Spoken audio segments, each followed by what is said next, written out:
Primera de Samuel capítulo 2, versículo 22.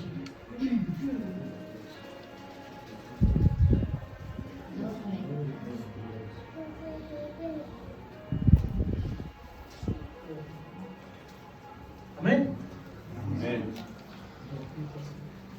Dice así: pero Elí, ¿qué dice? Era muy viejo y oía lo que sus hijos ¿qué? Hacían con todo Israel, y cómo dormían con las mujeres que velaban a la puerta del tabernáculo de reunión. Y les dijo: ¿por qué hacéis cosas semejantes? Porque yo oigo de todo este pueblo vuestros malos procederes.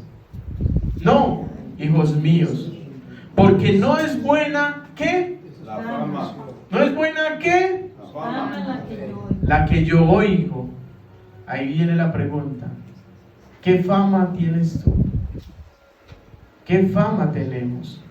Y dice: no es buena la fama que yo oigo, pues hacéis pecar al pueblo de Jehová. Si pecare el hombre contra el hombre, los jueces los juzgarán. Mas si alguno pecare contra Jehová, ¿quién rogará por él? Pero ellos no oyeron la voz de su padre, porque Jehová había resuelto hacerlos morir. Dice: y el joven Samuel iba creciendo y era acepto delante de Dios y delante de los hombres.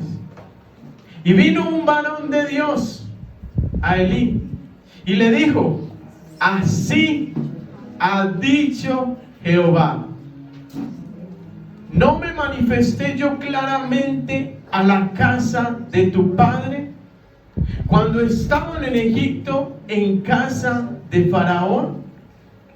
Y yo lo escogí porque mi sacerdote entre todas las tribus de Israel, para que ofreciese sobre mi altar y quemase ¿qué? Incienso, y llevase el efod delante de mí. Y di a la casa de tu padre todas ¿qué? Todas las ofrendas de los hijos de Israel. ¿Por qué habéis hollado mis sacrificios y mis ofrendas que yo mandé a ofrecer en el tabernáculo? Y mire lo que dice: y has honrado a tus hijos más que a mí, engordándoos de lo principal de todas las ofrendas de mi pueblo Israel. Por tanto, escuche, hermano, Jehová Dios de Israel dice: yo había dicho que tu casa y la casa de tu padre andarían delante de mí perpetuamente. Mire la promesa que el Señor había hecho.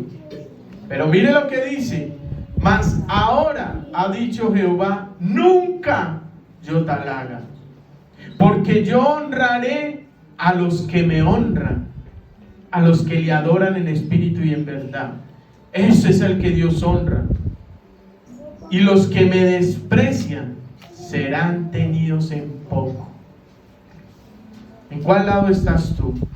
He aquí que vienen días en que cortaré tu brazo y el brazo de la casa de tu padre, de modo que no haya anciano en tu casa, y verás tu casa humillada, mientras Dios colma de bienes a Israel, y en ningún tiempo habrá anciano en tu casa. Y el varón de los tuyos que yo corte de mi altar será para consumir tus ojos y llenar tu alma de dolor. Y todos los nacidos en tu casa morirán en edad viril. Y te será por señal esto: que acontecerá a tus 2 hijos, Ofni y Finés. Ambos morirán en un día. Y dice, y yo me suscitaré un sacerdote fiel que haga conforme a mi corazón y mi alma, y yo edificaré casa firme y andará delante de mi ungido todos los días. Y el que hubiere quedado en la casa, en tu casa, vendrá a postrarse delante de él por una moneda de plata y un bocado de pan, diciéndole, te ruego que me agregues a alguno de los ministerios para que pueda comer un bocado de pan. Padre, yo te doy gracias, Señor, en esta mañana, Padre Santo, Señor. Te pido, habla a nuestro corazón en el nombre de Jesús. Amén y amén. Hermanos, años atrás, creo que años atrás, porque yo he vuelto a ir a consultas médicas y ya no veo que dicen eso.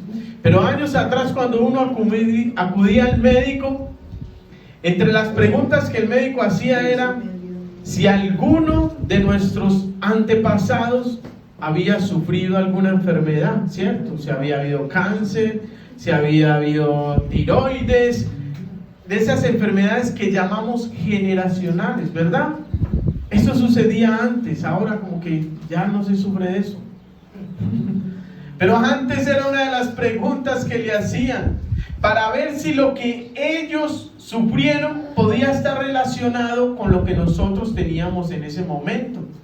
Esto hablando del mundo físico, ¿cierto? De la enfermedad. Y uno escuchaba cuando, ¿de qué murió? De cáncer. Es que también la mamita o el abuelo sufrieron de cáncer. Entonces uno veía que esa genealogía venía un espíritu inmundo de cáncer, ¿cierto? Pero algo sucede en el mundo espiritual, algo similar a esto.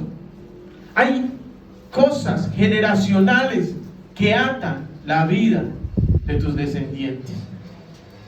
Mira, dice Dios en Deuteronomio 5, dice, porque yo, Jehová tu Dios, fuerte y celoso. Mire lo que Dios dice, soy fuerte y celoso, que visito la maldad de los padres sobre los hijos hasta la 3ª y 4ª generación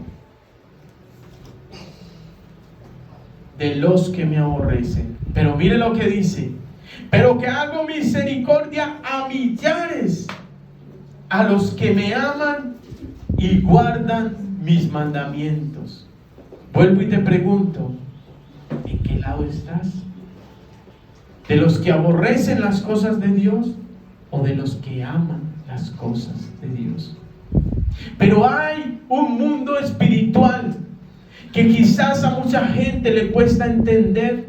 Nosotros vemos este mundo físico porque nuestros ojos nos permiten ver a cada uno de los que estamos acá, observar cada una de las cosas que está. Pero mientras nosotros estamos aquí, hay un mundo espiritual que se está moviendo también allá afuera, pero también aquí adentro.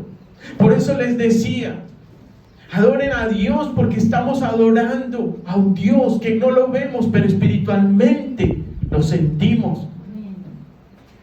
Pero estamos tan atados a este mundo físico, en los problemas de este mundo físico, en lo que va a pasar ahorita en la tarde, en lo que dejaste pendiente, en lo de mañana. Estás tan metido en eso que te olvidas que hay un Dios que está esperando tu adoración, que está esperando mi adoración. Ese mundo espiritual también hay cosas generacionales, maldiciones generacionales. Y eso es lo que Dios quiere cortar hoy. Nosotros muchas veces heredamos conductas también de nuestros antepasados. Y es por eso que surgieron esas frases como hijo de tigre, ¿sale qué? Pintado. Sale pintado, ¿cierto? O definitivamente de tal palo, tal astilla, ¿cierto? ¿Por qué? Porque estamos diciendo que como es Él, era su padre o era su madre. Esas cosas, muchas veces nosotros heredamos conductas y nos comportamos como ellos eran, y entonces salen mal geniados porque el papá era mal geniado, la mamá era mal geniada, ¿cierto? O mentiroso, o a veces la forma de ser y de sentarnos, de caminar, ¿cierto? Heredamos muchas cosas de nuestros padres o antepasados, pero ahora no solo conductas, no solo Dios habla de conductas, Dios habla de que muchas veces el tema tiene que ver con el pecado, con la iniquidad. Y es cuando vienen maldiciones generacionales. Son aquellos pecados o consecuencias de pecado que heredamos de nuestros antepasados. Los hijos pueden estar practicando un pecado que sus padres o abuelos también practicaron. Podrían quizás tener los efectos de la herencia de estos padres. Estos pecados podrían ser adicciones, estilos de vida, enfermedades. Y el versículo nos lleva muchas veces a creer que el castigo por el pecado es intergeneracional. Por eso, pero esto no es lo que quiere decir. Este versículo se refiere a las consecuencias del pecado y cómo pueden repercutir en generaciones posteriores. Es un principio de consecuencias y no de una sentencia de castigo absoluto. ¿Qué quiere decir con eso? No necesariamente siempre se va a repetir el mismo pecado. O sea, como una ley, como que usted fue fornicario, entonces sus hijos van a ser fornicarios. No necesariamente, pero en algunos casos se repite. Lo que sí va a pasar es que la consecuencia de yo como padre va a hacer que repercuta algo negativo sobre mis hijos, sobre los hijos de mis hijos, y así sucesivamente. Quiere decir que aunque ellos no van a hacer lo mismo que yo sí puedo hacer que sea una maldición que venga sobre ellos. Ezequiel, en el capítulo 18, versículo 20, dice: todo el que peque merece la muerte, pero ningún hijo cargará con la culpa de su padre, ni aun su padre con la de su hijo. Al justo se le pagará con justicia, y al malvado se le pagará con maldad. Acá nos enseña que cada uno es responsable de su propio pecado. Por lo tanto, los hijos no necesariamente van a pagar por el mismo pecado, pero sí sufrirán las consecuencias. Sí sufrirán las consecuencias, porque muchas veces esas adicciones van a afectar a tu hijo, a tus hijos. Por allá conocí el testimonio, o es alguien cercano, de un hombre que jugaba a las apuestas y tenía una vida económica buena, y este vicio lo que hizo fue que perdiera todo lo que tenía. Tenía su casa grande. En ese momento hay un edificio de 5 pisos en aquel lugar grande, y trajo a sus hijos a ruina, y ahora ninguno de sus hijos tiene casa propia. ¿Por qué? Porque hubo un pecado que trajo una consecuencia sobre ellos. Es a eso lo que me refiero. Muchas veces no vas a heredar el mismo pecado, muchas veces no, pero las consecuencias de tu pecado sí van a afectar la libertad de tu hijo. Sí van a afectar eso. En algunos casos, muchos crecen viendo los malos comportamientos de sus padres, y saben que esto se vuelve algo normal en su conciencia, viendo el pecado de cómo era un hombre que le pegaba a su madre, cómo era un hombre que bebía, cómo era un hombre que tenía drogadicción, ¿cierto? Y crecen y piensan que esto es normal. Cómo fumaban, entonces el niño pensaba que como lo hacían en la reunión era normal. Y entonces él coge estas conductas y ya él se levanta y para él es normal, porque eso creció viendo. Porque muchas veces nos decían: yo lo hago, pero usted no lo vaya a hacer. ¿Con qué cara? ¿Cierto? ¿Con qué cara tú le dices a un hijo, yo soy así, pero tú no lo puedes hacer? Si papá lo hace o mamá lo hace, es normal, ¿cierto? Porque si no fuera normal, yo no lo haría. Entonces los hijos van creciendo viendo las actitudes. ¿Por qué les digo, comportémonos como padres en la iglesia? Porque es que hay unos que nos están viendo. Si mi padre o mi madre no se comporta, pues ¿con qué lo voy a hacer yo? ¿Cierto? Es verdad. Allí, o sea, cuando estaban en una iglesia, unos niños decían, les veía una actitud, es que mi papá, mi mamá lo hacen. Lo hacían en semana, pero ya venían acá y eran los más santos. Pero hay unos que te veían. Hay unos que estaban viendo tu actitud. Entonces para ellos se vuelve normal. Y cuando ya van a ejercerlo y algo los reprenden, no entienden por qué los están reprendiendo. Por eso es necesario cuidar lo que tú hagas. Porque las cosas que tú hagas van a repercutir en la vida de tus hijos. En el pasaje que leímos, encontramos una historia de un hombre llamado Elí. Era un sacerdote y juez de la región. Este hombre tenía 2 hijos que ejercían el sacerdocio. Eran también ministros del Señor, Ofni y Finés. En el versículo 12 dice la escritura. Mire lo que dice. Escuchen. Los hijos de Elí eran hombres impíos y no tenían conocimiento de Dios. Esto llama la atención poderosamente. ¿Cómo dice la escritura? Que eran sacerdotes, ministros de Dios y no conocían a Dios. ¿No es tremendo? Porque conocer la palabra, conocer los mandamientos de Dios, no quiere decir que conozcas a Dios. Tú puedes ser un hombre que viene, una mujer que viene a la iglesia, que lee la palabra, ¿cierto? Pero no necesariamente quiere decir que conozcas a Dios.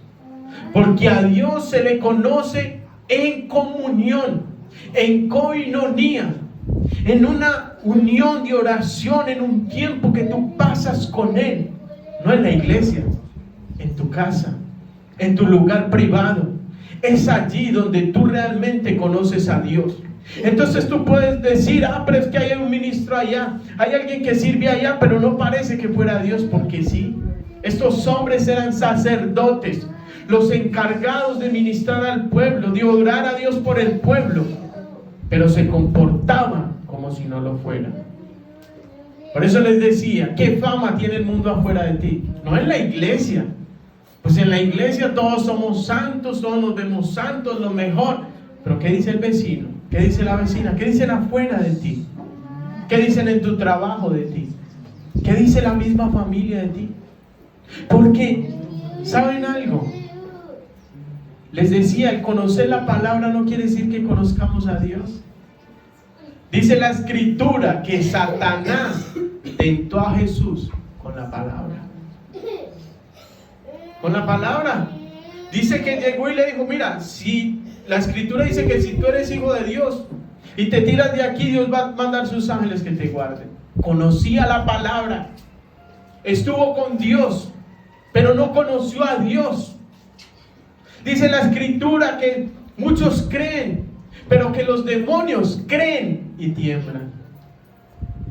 Entonces no es que voy a la iglesia para que todo el mundo sepa que soy creyente. No, hermanos, por sus frutos los conoceréis. Es el fruto el que da testimonio. Porque cuando tú te humillas en la intimidad con Dios, en lo secreto, Dios te exalta en lo público. Entonces estos hombres eran ministros, pero no conocían a Dios. No servían a Dios con reverencia. Y eso es lo que muchas veces preocupa. Que vemos personas, ministros de Dios en las iglesias, pero no necesariamente estos hombres conocen a Dios, no tienen sabiduría, No, pero Dios no permita que nuestra comunidad se dé eso. Nosotros como ministros, y ustedes lo saben, necesitamos tener una relación personal con Dios. Debemos todos los días, debemos buscar una relación con el Señor. Es allí donde nosotros le conocemos a Él y Él nos conoce a nosotros. No es aquí. Aquí tú vienes a recibir una palabra. Aquí vienes a recibir fuerzas. Aquí venimos como hermanos a disfrutar de adorarle. Pero allá en intimidad, donde nadie te ve, Él sí te ve. Allá Él te está esperando. Allá Él te está esperando. Necesitamos forjar una relación. Cuando tú tienes una relación con Dios, cuando tú no tienes una relación con Dios, tú practicas el pecado con facilidad. Es por eso que estos hombres dicen que eran unos hombres impíos y ejercían una mala autoridad dentro del templo. Dios les sabía, porque Dios le dijo al sacerdote: mira, yo a tus padres les di todas las ofrendas. Todas las ofrendas del pueblo son para ustedes. Recuerde que en ese tiempo la ofrenda era como no había dinero, ellos negociaban con sus productos y ellos traían un becerro ante Dios y sacrificaban a Dios la carne. Pero la carne se convertía también en el alimento de los sacerdotes. Eso era lo que Dios había establecido, porque el sacerdote no tenía un trabajo secular, sino que tenía que dedicarse 100% a la obra. Entonces ellos, después de sacrificar a Dios lo que era para Dios, entraba y el sacerdote obtenía de ellos carne. Pero estos impíos, dice que enviaban a un siervo, a un criado, y cuando veían que la gente iba a sacrificar o iba a cocer la carne, le decían: no, primero venga, sacamos la del sacerdote y después ustedes van a ofrecerle a Dios. Y dice que muchas veces ellos le decían: no, primero espera que se queme la grosura y después tomarás para ti. Y él dijo: no, si no me das, lo tomaré a la fuerza. Eran impíos porque estaban robando antes de que se ofreciera a Dios. Estaban dando por cierto que primero eran ellos que Dios. Dice que también eran unos hombres que se acostaban con las mujeres del templo, las que estaban afuera del templo. Recordemos que era una cosa muy común que los sacerdotes de Baal, del demonio, hicieran ¿qué? Rituales sexuales dentro del templo. Pero esos eran los de Baal. Dios no había permitido eso a su pueblo. Pero estos impíos se acostaban con estas mujeres. ¿Saben quién eran esas mujeres? Prostitutas. Prostitutas. Y a ellos no les importaba, tenían en poco la reverencia al Señor. Eso era lo que pasaba.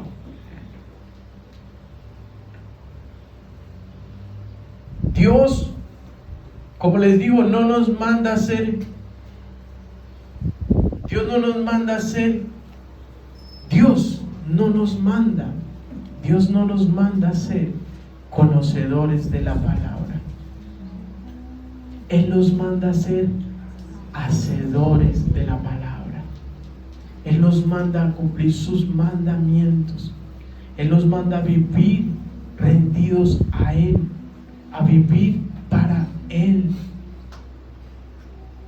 Pero estos hombres no vivían para Dios, vivían para su carne. Dormían con estas mujeres. Ahora vemos que este pecado, que el pecado no solo nos afecta, sino que vemos a un padre quien era sacerdote y tenía que ejecutar la ley de Dios, pero no ejerció con autoridad, no ejerció su autoridad como padre, mucho menos lo hizo como sacerdote. Elí no se enteró de lo que hacían sus hijos porque hubiese visto sus actos. O sea, estaba tan lejos Elí de sus hijos que él se entera por la mala fama que oía del pueblo. O sea, no había un seguimiento. Nosotros como pastores hacemos seguimiento a los líderes. Tiene que haber un seguimiento, porque el comportamiento tuyo puede estar hablando mal de la congregación. No solo hablar mal de ti. Están hablando, lo va a esa iglesia, entonces en esa iglesia ¿qué hace? Habla mal. Pero como no había, como sacerdote no le hizo un seguimiento a sus hijos, se entera por lo que escuchó de la gente. Ahí va Elí.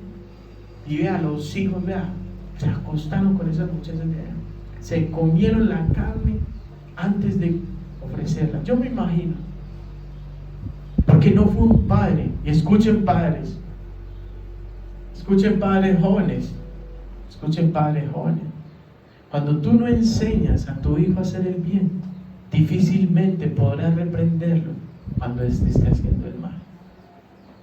Porque este hombre, al parecer, no los crió de una buena manera. ¿Y saben qué pasa? Que él no viene con esa autoridad, sino que viene a tratar de darle un consejo. Mira, cuando la gente está en pecado, ya no necesita un consejo, necesita una disciplina. Tú das el consejo antes de, pero cuando ya está en el momento, él necesita una disciplina tuya. Y él viene y les dice: muchachos, ¿por qué hacen cosas semejantes? Porque yo oigo de todo este pueblo vuestros malos procederes. Así les dijo, o sea, vuestros malos procederes. No, hijos míos, yo me imagino, no, hijos míos, sentados en una reunión. ¿Por qué no es buena la fama que yo oigo? Pues hacéis pecar al pueblo de Jehová. Y dice: si pecare el hombre contra el hombre, los jueces les juzgarán. Mas si alguno pecare contra Jehová, ¿quién rogará por él? ¿Quién? Elí parece un padre de este tiempo. ¿Saben? Esos padres modernos, dicen ya que son modernos, que permiten cosas. Entonces sus hijos viven ahí y permiten que haga lo que quiera. Porque son sus hijos y están aportando. No es que ellos son los que aportan. ¿Aportan? ¿Dónde está tu autoridad? Tú eres la autoridad hasta que ellos estén ahí. Es que si se va, entonces ¿de qué vamos a vivir? Pues entonces ¿dónde está tu Dios? ¿Dónde está el Dios? ¿Por qué permites la inmundicia dentro de tus paredes, dentro de tus casas? No hay padres, porque los consejos son: no, hay que guiarlos, hay que tenerles el amor, la paciencia. Claro que el amor como padre nunca se nos va a ir. Pero porque tienes amor como padre, tú vas a ejercer una autoridad como padre. No es que nosotros tenemos que ser amigos de nuestros hijos. Ellos tienen que tenernos respetos como padre. Que escuchamos, que les damos buenos consejos, que nos divertimos con ellos. Está bien, pero la disciplina tiene que ejercerse. No es tiempo de que hagan lo que quieran. Si quieres hacer lo que quieras, sal y vete, haz tu vida. Yo no te voy a dejar de amar. Pero mientras estemos en nuestra casa, nosotros tenemos que exigirles. Tenemos que enseñarle. Esta generación ya no ve el pecado como pecado. La generación de ahora ve las cosas normal. Es que todo el mundo lo hace. Que todo el mundo lo haga no quiere decir que es normal. Porque el pueblo estaba rodeado de naciones y estos ofrecían incienso a Baal. Pero Dios dijo: no es normal, es que pecado. Es que todos fornican, es que todos fornican, pero aquí no. Entonces conoces un novio y trajo un novio, después trajo otro novio y... No, hermanos, no. Porque eso va a afectar tu vida.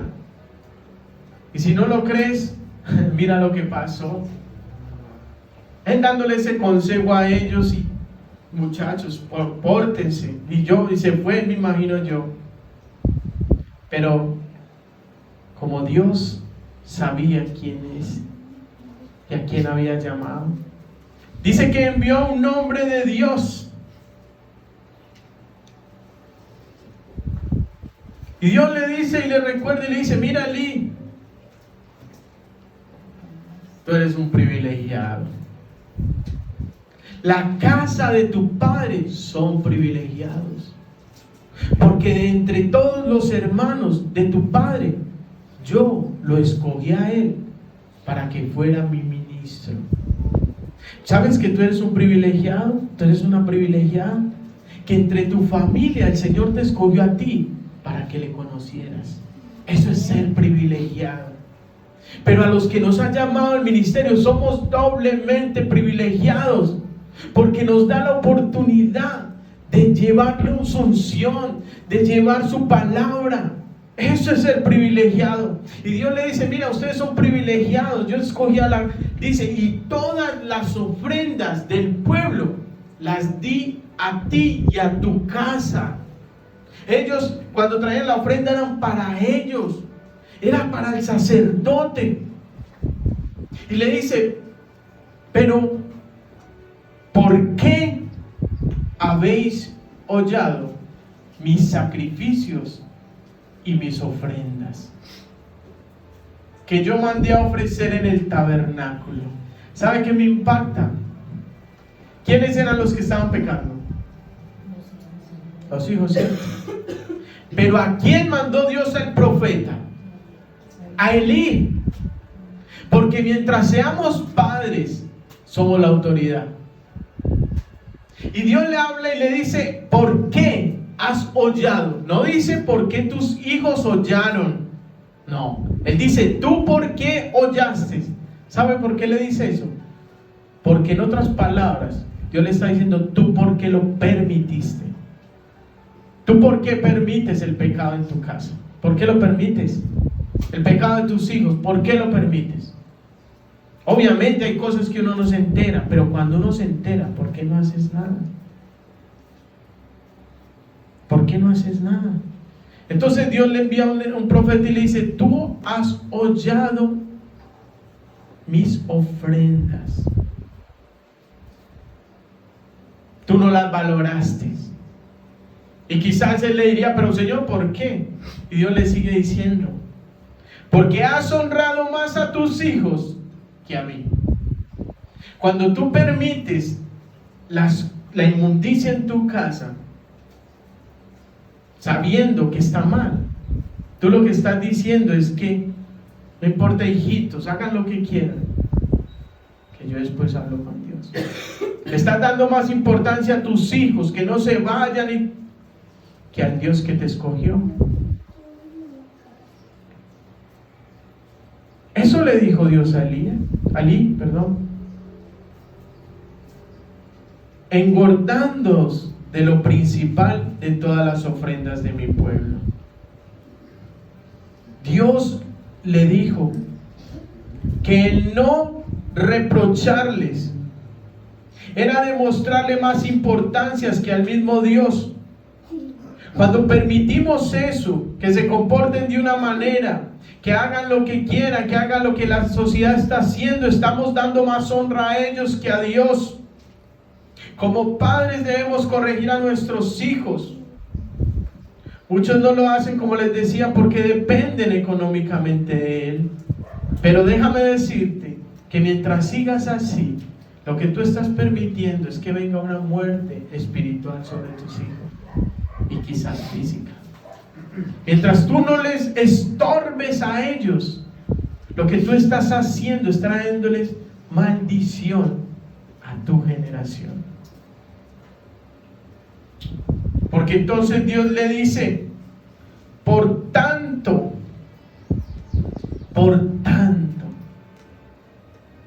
Jehová, Dios de Israel, dice: yo había dicho que tu casa y la casa de tu padre andarían delante de mí perpetuamente, Mas ahora ha dicho Jehová, nunca yo tal haga. Porque yo honraré a los que me honran, y a los que me desprecian serán tenidos en poco. He aquí vienen días en que cortaré tu brazo y el brazo de tu casa y de la casa de tu padre, de modo que no haya ancianos en tu casa. Verás tu casa humillada mientras Dios colma de bendiciones a Israel, y en ningún tiempo habrá anciano en tu casa. El varón de los tuyos que yo no cortaré de mi altar será para consumir tus ojos y llenar tu alma de dolor. Y los nacidos en tu casa morirán en edad viril. Y te será por señal esto, que acontecerá que tus dos hijos, Ofni y Finés, morirán en un solo día. Dios le estaba diciendo, mira, por lo que no insistes, yo sí voy a hacer algo. Como tú no los estorbaste, como tú no te metiste en ellos, yo voy a sacarlos de acá. Y muchos hijos tuyos o familiares, o que personas que hemos visto, se han perdido porque tú no los estorbaste. Y Dios los entregó ¿a qué? A su propio pecado, dicen Romanos. Y aunque clamas, y aunque luchas, y aunque una cosa, el no estorbarles hizo que la maldad les alcanzase. Estos hombres, Dios le dio la oportunidad a Elí de reprocharles, de hacer algo, pero no lo hizo. Y lo que hizo fue traer muerte para sus hijos en un mismo día. Hasta ese momento Dios había bendecido cada uno de la generación, de esa genealogía, de ahí hacia atrás. Pero a partir de ahí había venido maldición. Y le dijo, ya no habrá ancianos en tu familia, en tu descendencia. Porque abundancia de días es para los justos. Hermanos, hay maldiciones que quizás han venido a nosotros por el pecado de nuestros padres, por el pecado de nuestros abuelos. Por eso muchas veces yo sé que todos han escuchado que hay momentos donde usted tiene que cortar con esas raíces, con esas cadenas generacionales. Pero también hoy es necesario que tú entiendas que lo que estás haciendo, que el pecado que puedes estar haciendo, va a repercutir en tus hijos. Porque Dios no tendrá por inocente al culpable. Un pecadito, Dios no se entera, nadie se va a enterar. Lo que estás trayendo es maldición, porque hay un Dios que todo lo ve. Porque Elí se enteró por el pueblo, pero Dios todo lo veía.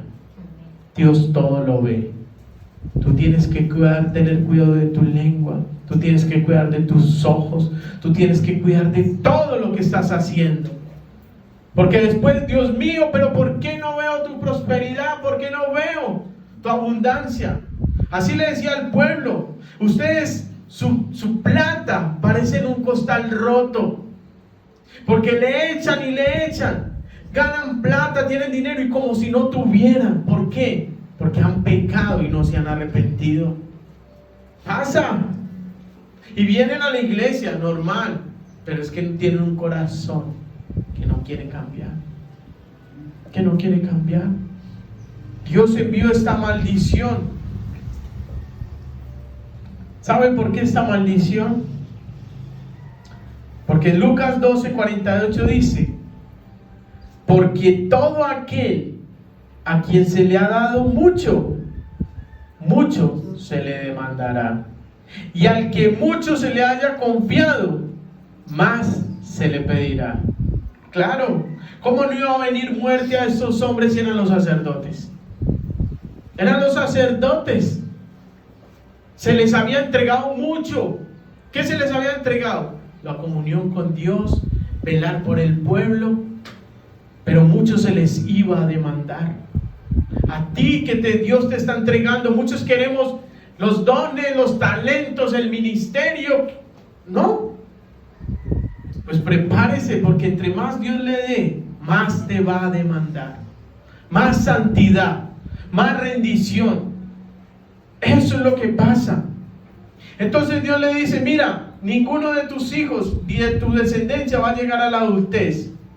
Y aún el que hubiera quedado de tu casa vendrá a postrarse delante de él por una moneda de plata.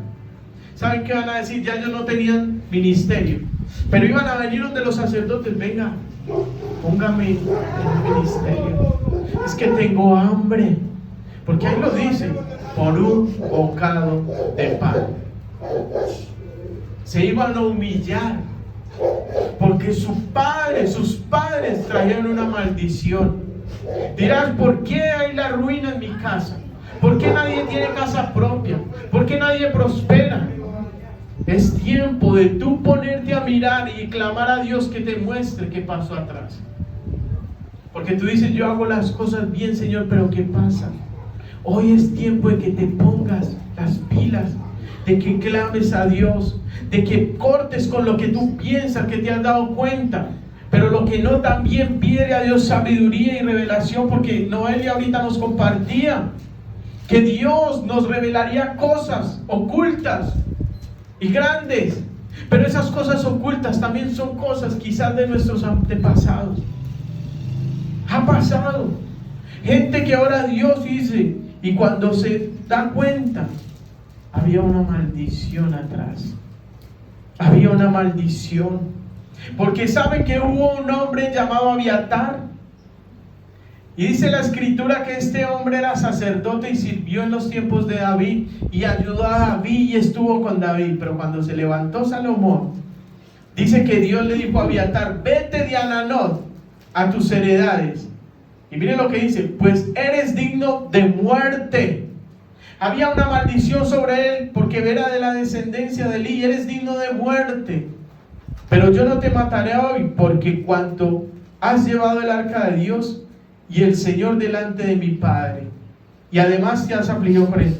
En otras palabras, lo que Salomón le dijo, mira, porque él había apoyado a uno que se había sublevado, hermano de Salomón, para tomar el reino, y le dijo Salomón, mira, aunque eres digno de muerte, voy a tener misericordia porque apoyaste a mi padre, pero vete a tu tierra. En otras palabras, lo sacó del sacerdocio, porque Dios dijo que el que quedare no iba a seguir ejerciendo. Mire hasta dónde llega la maldición. Ya habían pasado tiempos, habían pasado años, pero esa maldición que cayó sobre ellos. Y recuerde que Dios le dijo a ellos, en un día morirán tus hijos. Resulta y sucede que el pueblo salió a la guerra y salieron. Miren pues las cosas. Y dice que los filisteos los hicieron correr y mataron 4,000. Entonces los ancianos dijeron, ya sabemos, es que no está el arca entre nosotros.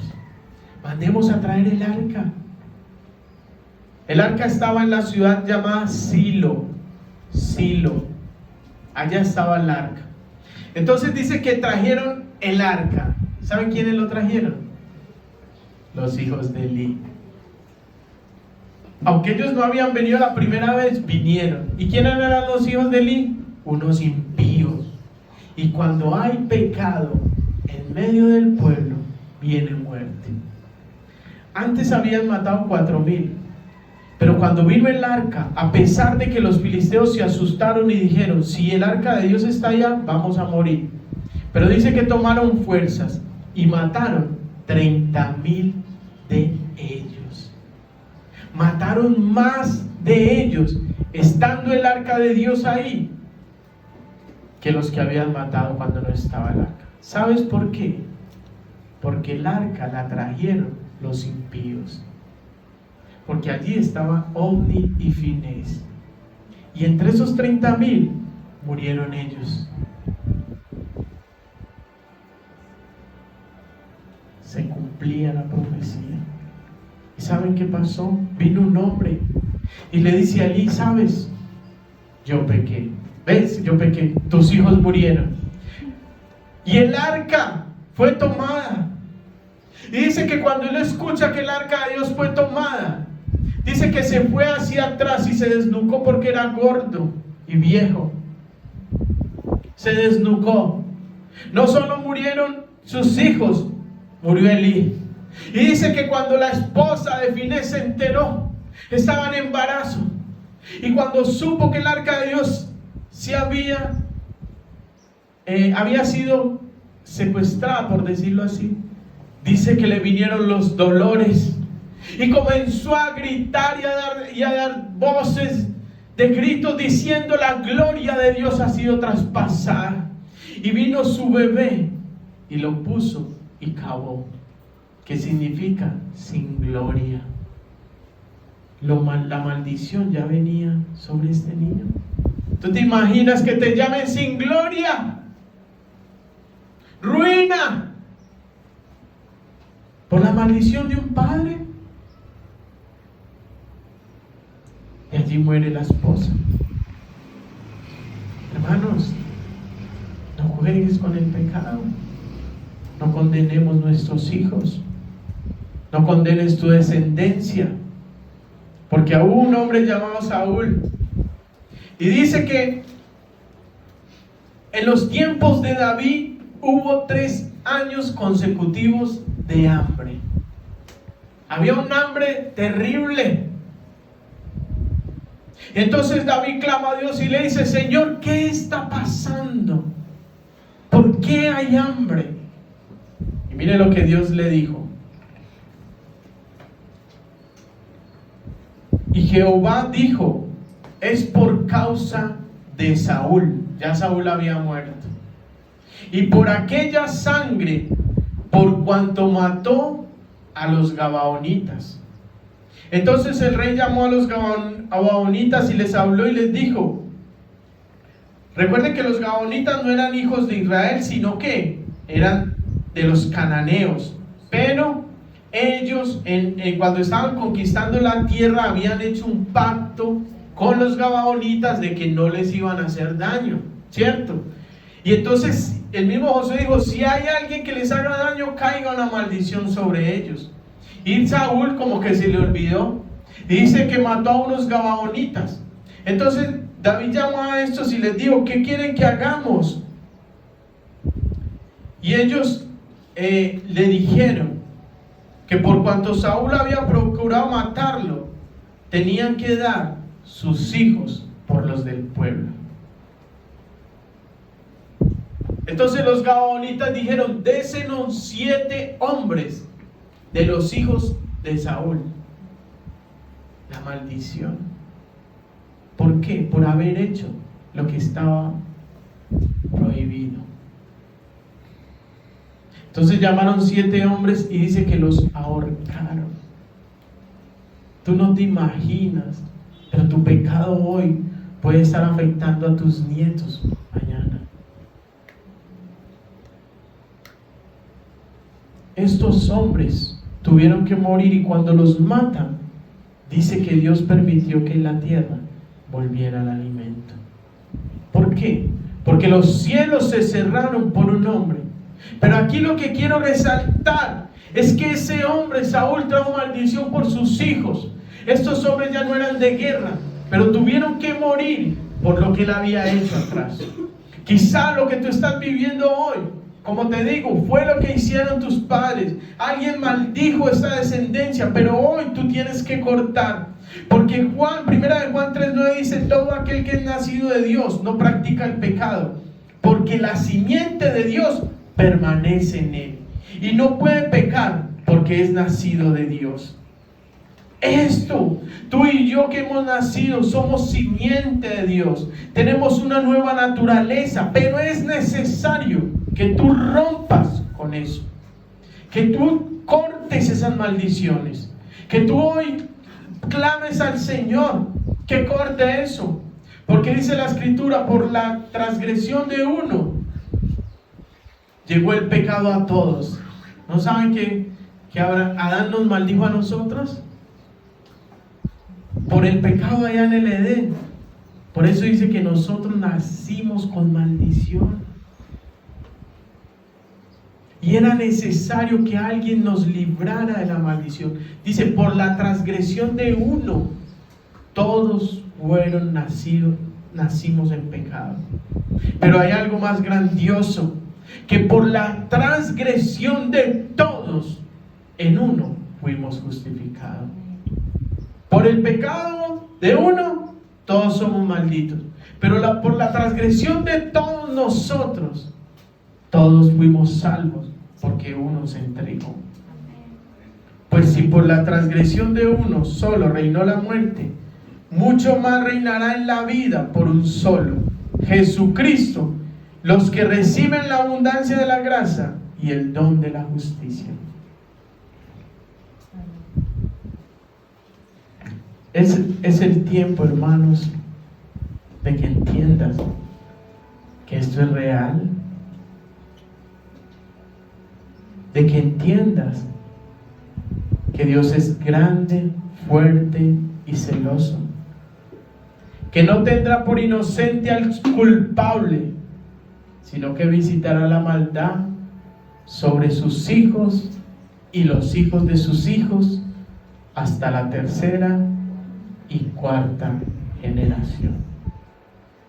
Ponte de pie.